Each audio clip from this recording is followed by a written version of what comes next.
अजीज़ दोस्तों, अस्सलाम वालेकुम, नमस्ते, सत श्री अकाल, जय जिनेंद्र, गुड आफ्टरनून। अजीज़ दोस्तों, हमारे एक बहुत अच्छे दोस्त खालिद उमर भाई ने ये स्टेटस लगाया है फेसबुक पे कि क्या मज़हब है कि जो अच्छे कामों के लिए आपको दूसरी दुनिया में एक ज़बरदस्त कोठा इनाम के तौर पे दिया जाएगा अल्लाह की तरफ से, जिसमें सेक्स, फूड, खाना, म्यूज़िक और शराब अनलिमिटेड अवेलेबल होगी। अजीज़ दोस्तों, एक और हमारे दोस्त हैं जमील खान साहब, उन्होंने कहा कि बजनौर इंडिया के एक मौलाना अनवारुल हक ने ऐलान किया था कि जो भी कमलेश तिवाड़ी का सर काट के लाएगा वो उसको इनाम में 51 लाख रुपया देंगे। वो अनवारुल हक मौलवी बाद में एक बीमार औरत के रेप के जुर्म में गिरफ्तार हो गया। जमील भाई सवाल ये कर रहे हैं कि जिस तरह भारत में एक माइनॉरिटी यानी मुसलमान ने एक हिंदू के कत्ल पे इनाम रखा और सरकार ने उसको कुछ भी नहीं बोला, तो क्या पाकिस्तान में भी कोई माइनॉरिटी यानी कोई हिंदू, मियाँ मिट्ठू मौलवी जो है इतने हिंदू लड़कियों के अगवा में मुलविस है, उसके सर पे कोई इनाम रख सकता है कि 51 लाख रुपया देंगे अगर कोई मियाँ मिट्ठू का सर काट के लाएगा? अजीज़ दोस्तों, मैंने पिछली वीडियो में एक पाकिस्तान के जो करंट वापडा के चेयरमैन हैं उनकी करप्शन की, लेफ्टिनेंट जनरल गनी की करप्शन की मैंने दास्तान सुनाई थी। उस पे एक और करप्शन की दास्तान सामने आई है, वो ये है कि ये है एडमिरल मंसूरुल हक। ये पाकिस्तान नेवी का चीफ था, एडमिरल। 1994 से 1997 तक ये पाकिस्तान के नेवी का चीफ रहा है और इसके ऊपर इल्ज़ाम लगा था 97 में कि इसने करप्शन की है सिर्फ 300 अरब रुपए की। 300 अरब रुपये बोले तो 30,000 करोड़ रुपया। तो 300 अरब रुपए की करप्शन इसने की थी कुछ शिप खरीदने के लिए, कुछ हथियार की खरीदारी पे, अगुस्ता सबमरीन खरीदारी पे और नेशनल शिपिंग कॉरपोरेशन के जो स्क्रैप शिप थे उनके बेचने पे इसने किकबैक और करप्शन ली, जो कि तकरीबन 30,000 करोड़ रुपया पाकिस्तानी बनता है। नवाज शरीफ ने 1 मई 1997, उस वक्त नवाज शरीफ प्राइम मिनिस्टर थे, 1 मई 1997 इसको नौकरी से निकाल दिया और इसके खिलाफ इंक्वायरी शुरू की।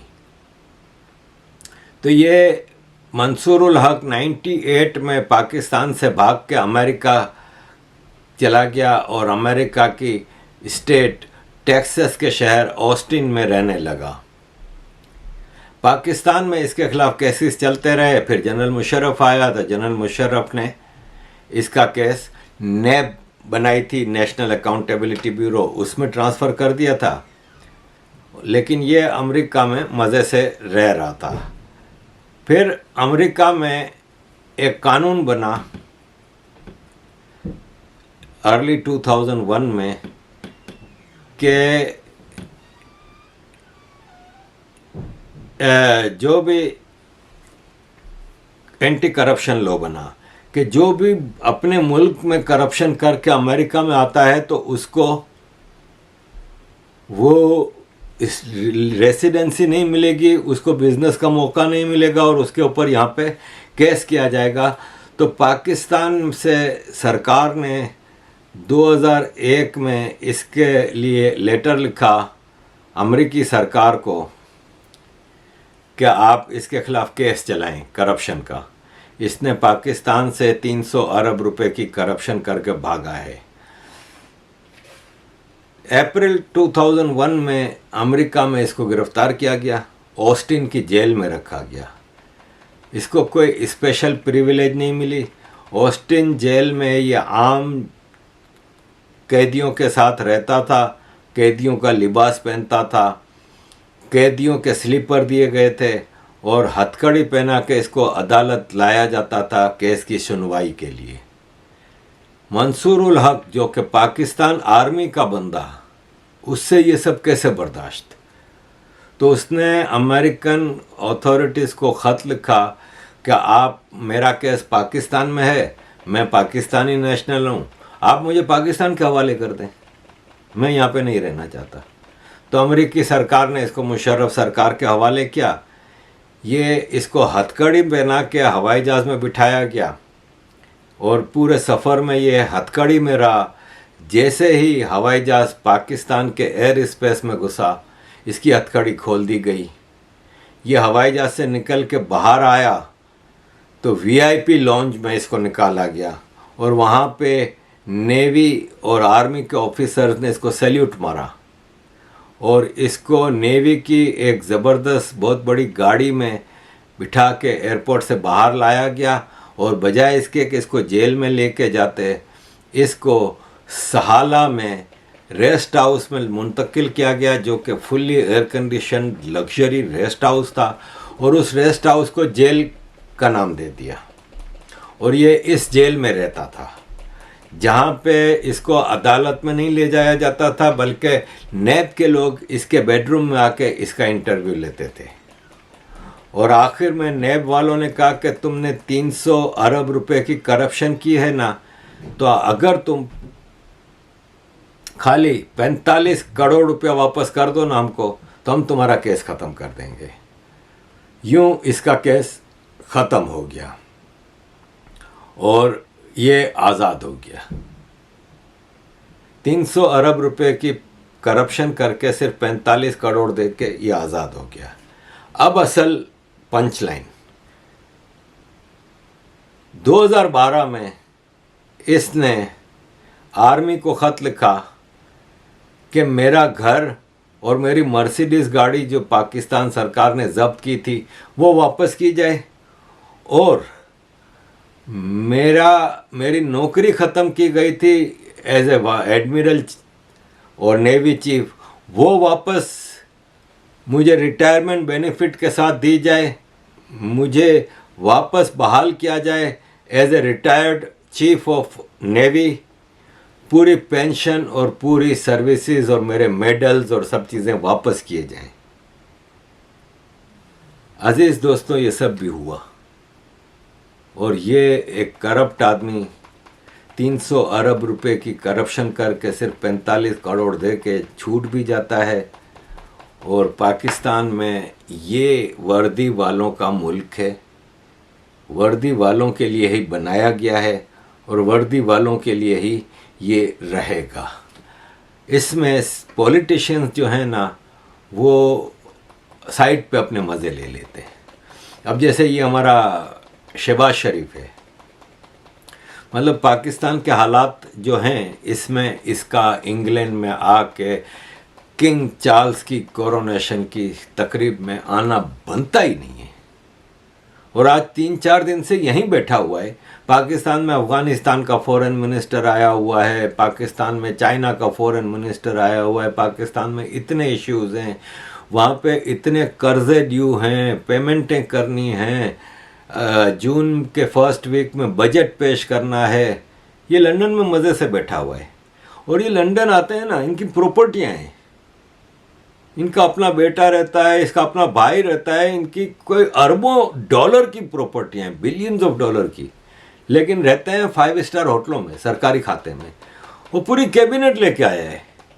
ये defence minister 5 star hotel, London में 5 स्टार होटल का मतलब है टू मच।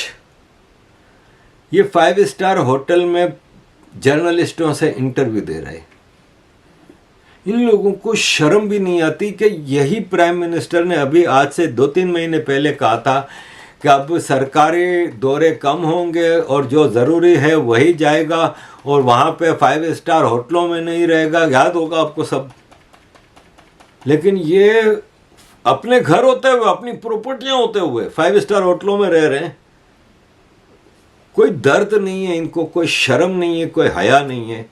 और नवाज शरीफ के साथ मीटिंगें कर रहे हैं, खुशगप्पियां कर रहे हैं। और मतलब भारत की तरफ से भारत के वाइस प्रेसिडेंट आए, हाई कमीशन गए,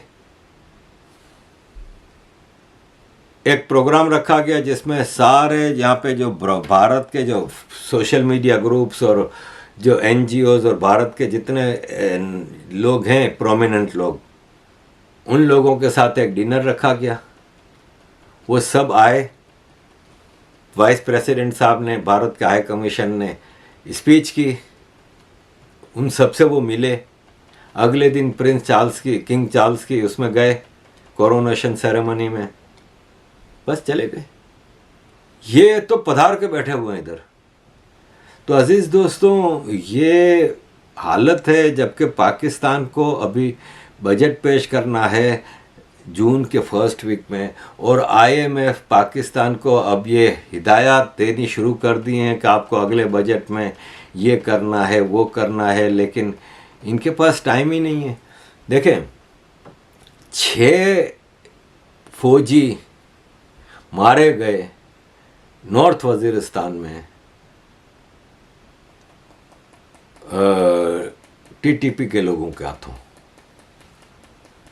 मतलब पाकिस्तान और पाराचिनार में 8 स्कूल टीचर को फायरिंग करके मार दिया गया। शियाओं का स्कूल था ये। अब आप मुझे ये बताएं, ऐसे में क्या प्राइम मिनिस्टर, डिफेंस मिनिस्टर, पूरी कैबिनेट लंदन में बैठी अच्छी लगती? लंदन से ट्वीट कर रहे हैं कि चाइना का और पाकिस्तान के ताल्लुकात ज़बरदस्त हैं, ये वो हैं, फलाने ढुमकाने। तो अजीज़ दोस्तों, ये सिचुएशन थी जिसमें ये लंदन में मज़े से बैठे हैं। वहाँ पे टैक्स, एक तो आपको बजट IMF कह रही है कि अब इस तरह का बजट पेश करो। अब पाकिस्तान IMF की इजाज़त के बगैर बजट भी पेश नहीं कर सकता। इंटरनेशनल रेटिंग एजेंसी फिच ने पाकिस्तान के हवाले से कहा है कि फिच रेटिंग ने कहा है कि पाकिस्तान को मंथ ऑफ मई में $700 मिलियन का कर्जा वापस करना है। और जून का महीना, पाकिस्तान का फिस्कल ईयर है ना, 1 जुलाई से 30 जून चलता है पाकिस्तान का फिस्कल ईयर। तो जून के महीने में पाकिस्तान को कम से कम $3 अरब रिटर्न करने हैं, $3 बिलियन।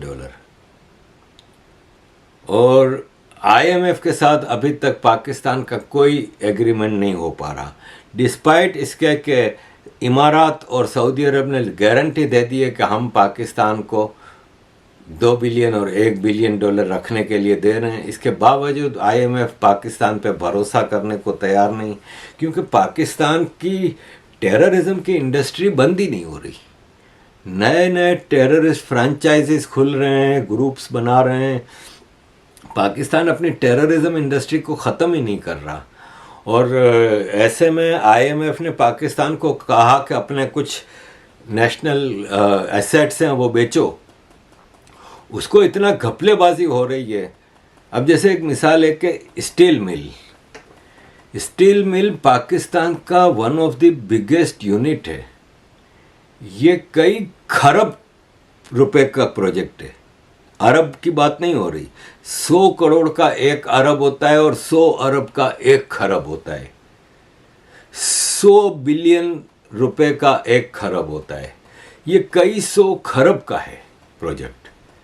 इतना बड़ा है स्टील मिल्स, क्योंकि इसमें एक तो स्टील मिल की अपनी जो ज़मीन है, वो प्राइम लोकेशन की ज़मीन की ही इतनी वैल्यू, फिर उस प्लांट की, मशीनरी की, सबकी उसकी वैल्यू, फिर स्टील मिल की कई कानें हैं, आयरन कानें, जो लोहे की कानें हैं वो स्टील मिल की मिल्कियत हैं। फिर स्टील मिल के पूरे पाकिस्तान में कई ऑफिसेस, कई प्रॉपर्टीज हैं। इसको औने पौने दामों में बेचा जा रहा है। जरा सुनिए आप। पे डिपेंडिंग अपॉन एरिया पे फॉल करती है। यानी अगर 19,013 एकड़ को आप मल्टीप्लाई कर दें, किसी आम आदमी को भी दे दें और उसको बोलें कि 19,013 एकड़ लैंड को अगर मल्टीप्लाई कर दें, पाकिस्तान स्टील मिल के प्लांट की बात नहीं कर रहा, पाकिस्तान स्टील मिल के एसेट्स की बात नहीं कर रहा, पाकिस्तान स्टील मिल के जो इमूवेबल प्रॉपर्टी, प्लांट, मशीनरी, उसकी बात नहीं करता, उसके जो प्रोविंसेस में जो ऑफिस है उसकी बात नहीं कर रहा, मैं तो सिर्फ लैंड की बात कर रहा हूँ। हाँ, ठीक है। असल मसला पाकिस्तान स्टील की लैंड है। 19,013 एकड़ लैंड जो है वो उसकी फेयर मार्केट वैल्यू इस वक्त भी 19 खरब से 24 खरब रुपए बनती है। अगर आप 24 खरब रुपए, 19 खरब से 24 खरब का अगर आप मतलब ये है 19,013 को मल्टीप्लाई करें 9 करोड़ से 12.5 करोड़ के दरमियान एवरेज है, उससे अगर मल्टीप्लाई करें तो मिनिमम रेट 19 खरब से लेकर 19 खरब 40 अरब से लेकर ये 22 खरब से 24 खरब रुपए बनता है। चले 20 खरब लगा लेते हैं। जी 20 खरब भी लगाते हैं। अगर ओपन कॉम्पिटिटिव है तो इसकी अच्छी वैल्यू मिल सकती है। तो पाकिस्तान का कर्जा कितना है? देखिए, पाकिस्तान का कर्जा तो अराउंड 60 से 70 अरब डॉलर है, 85 अरब डॉलर कह लें। लेकिन असल चीज़ ये नहीं है। असल चीज़ ये है कि यहाँ कहानी ख़त्म नहीं होती। कहानी ये है कि पाकिस्तान स्टील मिल के सिर्फ ये एसेट्स नहीं है, पाकिस्तान स्टील मिल की आयरन ओर की कानें हैं। पाकिस्तान स्टील मिल की कलाकू के अंदर बहुत कम लोग जाते हैं कि वहाँ 10,061 एकड़ लैंड जो पाकिस्तान स्टील की आयरन और रिजर्व्स की कानें हैं। झम्पीर के अंदर 844 एकड़ लाइमस्टोन डोलोमाइट की कानें जो ब्लास्ट फर्नेस में काम आता है। मकली के अंदर 9,800 एकड़ की कानें हैं। ये हुकूमत पाकिस्तान और पब्लिक फंड था जो पब्लिक के पैसों से बनी, पब्लिक के 17.56 अरब रुपए से ही बनी, इसका पेड अप कैपिटल था। और इस वक्त उसके असासों की मालियत जो कम अज कम है, अगर उसको फॉरेंसिक ऑडिट के जरिए ऑडिट किया जाए तो प्लांट की जो इन्होंने एवरेज लगाई है वो $700 मिलियन, वो अलग है। लेकिन अगर फेयर मार्केट वैल्यू लगाई जाए तो जमीन अलग है, प्लांट अलग है, और ये मालियत पाकिस्तान स्टील मिल की एक्चुअल मालियत, उसकी स्टील कॉर्प्स अलग है, पाकिस्तान स्टील फैब्रिकेटिंग कंपनी अलग है। ये सब डिक्लेयर की जा रही है कि टोटल लॉस है। पाकिस्तान स्टील मिल का कर्जा 229 अरब रुपए है। जिस कंपनी के असासे 20 खरब से लेकर 34 खरब रुपए पे फॉल कर रहे हो, उसकी बैलेंस शीट में दिखाया जाए कि फिक्स एसेट इन्वेंट्री का ये हाल हो जो आवाम को पता ही नहीं हो, और एक पार्टी आके उसकी बोली लगा दे कि जी आप 1400 एकड़ हम मुझे 32 अरब रुपए दे दें, तो स्टील ये सुई गैस भी मजाक कर रही है। ये 43 बिलियन की जमीन मजाक नहीं कर रही, इसके पीछे बड़ा पैसा लगा होगा। पीछे 1 अरब पैसा लगा होगा ना, 1 खरब सबका कमीशन होगा इसमें। ये 1400 एकड़ जमीन 1 खरब 40 अरब रुपए से ऊपर की बनती है, जिसकी 43 बिलियन रुपीस बोली लगाई जा रही है। पाकिस्तान स्टील मिल का कर्जा 229 अरब रुपए। अच्छा चले हम बात करते हैं जी। स्टील मिल जो निचकारी हो रही है वो टोटल कितने में हो रही है? देखिए, दो चीजें, ये बड़ा इंटरेस्टिंग इशू है। 3 अगस्त। अच्छा ऑडियंस, मैं आपको ये बता दूं कि ये एक जो केस ज़ेर समाअत है सुप्रीम कोर्ट ऑफ पाकिस्तान में और लेबर कोर्ट में, वहाँ पर तारिक मंसूर MQM जो एम्प्लॉयज़ यूनियन है, यूनाइटेड वर्कर्स पाकिस्तान, उसकी नुमाइंदगी कर रहे हैं और घंटों आर्ग्यूमेंट्स किए जा रहे हैं इस केस में। तारिक मंसूर का ये कहना है कि ये निचकारी नहीं होनी चाहिए, ये मुल्की मफाद के ख़िलाफ़ होगा, और जो निचकारी कमीशन है या इंतज़ामिया है वो मज़ीद है कि जी निचकारी होनी चाहिए चूँकि खसारे के अंदर है और इसको बंद करके ही मुल्क की सलामती का तहफ़्फ़ुज़ यकीनी बनाया जा सकता है। बिल्कुल उलट मौक़िफ़ है तारिक मंसूर का जो इंतज़ामिया के बरखिलाफ़। ये आप हाँ बता रहे थे आप टोटल।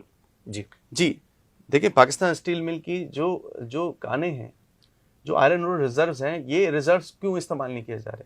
दूसरी बात मैं आपको बताऊं, जून 2015 से Pakistan steel mill close down कहा जा रहा है।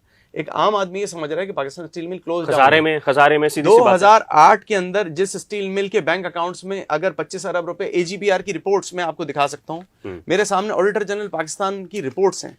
ये मेरी रिपोर्ट्स नहीं है, ये ऑडिटर जनरल पाकिस्तान की रिपोर्ट्स हैं। ये ऑडिटर जनरल पाकिस्तान की रिपोर्ट्स हैं। ये कह रही हैं कि इस स्टील मिल के असासे की जो है ये प्रॉफिटेबल थी। इसी बुनियाद पर सुप्रीम कोर्ट ने 2009-10 की रिपोर्ट है।